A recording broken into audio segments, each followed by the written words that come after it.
মুরগির বাচ্চা দ্রুত বৃদ্ধির ক্ষেত্রে আমি জাস্ট ২টা পদ্ধতির কথা আপনাদের বলবো। আপনারা যদি এই ২টি পদ্ধতি অবলম্বন করতে পারেন তবে ইনশাআল্লাহ আপনাদের মুরগি দ্রুত বড় হবে। এই ২টি পদ্ধতি একে অপরের সাথে জড়িত। এখান থেকে আপনারা যদি একটি পদ্ধতি বাদ দেন তবে বাচ্চাগুলো দ্রুত বৃদ্ধি পাবে না। সেজন্য আজকের ভিডিওটি আপনাদের জন্য অনেক গুরুত্বপূর্ণ হবে।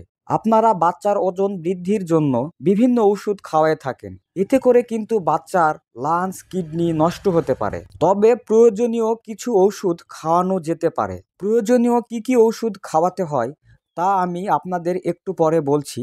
তার আগে প্রয়োজনীয় কিছু কথা বলি। বাচ্চা দ্রুত বৃদ্ধির ক্ষেত্রে অবশ্যই ভালো জাতের বাচ্চা ক্রয় করতে হবে এবং ভালো মানের ফিড বা ভালো খাবার খাওয়াতে হবে। এছাড়াও আপনারা যদি দেশি বা টাইগার মুরগির খাবার বাসায় তৈরি করতে চান তাহলে আপনারা বাসায়ও খাবার তৈরি করতে পারেন। এক্ষেত্রে ভুট্টা বা গমের সঙ্গে প্রোটিন, আমিষ, শর্করা ইত্যাদি মিশিয়ে সুষম খাবার তৈরি করতে পারেন। আপনারা যদি সুষম খাবার তৈরি করে বাচ্চাগুলোকে খাওয়াতে পারেন তাহলে বাচ্চাগুলোর দ্রুত ওজন বৃদ্ধি পায় এবং বাচ্চাগুলো দ্রুত বড় হয়। আপনারা একটি কথা মাথায় রাখবেন, মুরগির বাচ্চাগুলোর ওজন দ্রুত বৃদ্ধি করার জন্য অবশ্যই প্রোটিন জাতীয় খাবার খাওয়াতে হবে। এটি হচ্ছে প্রথম পদক্ষেপ। আপনারা যদি প্রথম পদক্ষেপে বাচ্চাগুলোকে প্রোটিন জাতীয় খাবার যেমন খনিজ, আমিষ, শর্করা ইত্যাদি মিশিয়ে খাবার তৈরি করে খাওয়াতে পারেন তাহলে বাচ্চাগুলোর ইনশাআল্লাহ অনেক ভালো ওজন হবে।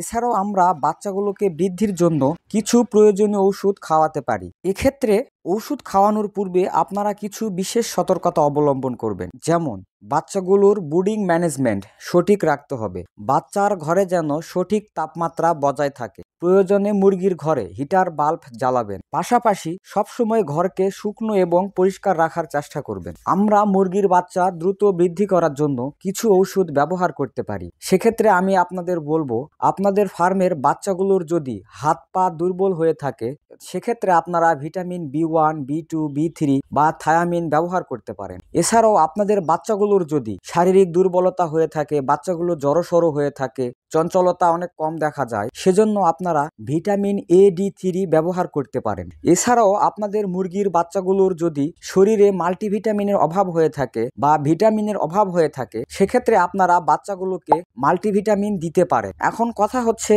থায়ামিন, AD3 বা মাল্টিভিটামিন আপনারা কততম দিনে বা কি মাত্রায় ব্যবহার করবেন। আপনাদের বাচ্চাগুলোর যদি হাত পা দুর্বল হয়ে থাকে সেক্ষেত্রে আপনারা বাচ্চাগুলোর 3 দিন বয়সে থায়ামিন ঔষধ ব্যবহার করতে পারেন 3 থেকে 5 দিন সকাল এবং সন্ধ্যার পানিতে।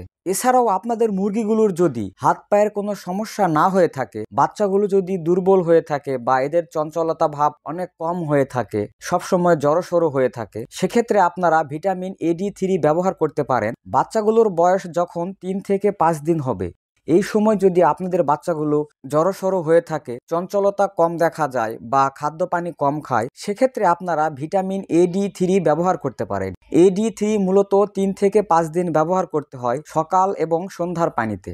এছাড়াও যদি আপনাদের বাচ্চাগুলোর শরীরে মাল্টিভিটামিনের অভাব হয়ে থাকে সেক্ষেত্রে আপনারা বাচ্চাগুলোর যখন 5 থেকে 8 দিন বয়স হবে এই সময় আপনারা মুরগির বাচ্চাগুলোকে মাল্টিভিটামিন ঔষধ খাওয়াতে পারেন। এক্ষেত্রে মাল্টিভিটামিন ঔষধ হিসাবে আপনারা রেনা WS ঔষধ ব্যবহার করতে পারেন। রেনা WS ঔষধ 3 থেকে 5 দিন বাচ্চাগুলোকে খাওয়াতে হবে সকাল এবং সন্ধ্যার পানিতে। আপনারা যদি দেশি মুরগি বা টাইগার মুরগির ক্ষেত্রে বাসায় খাবার তৈরি করতে চান সেক্ষেত্রে খাবার তৈরি করতে পারেন।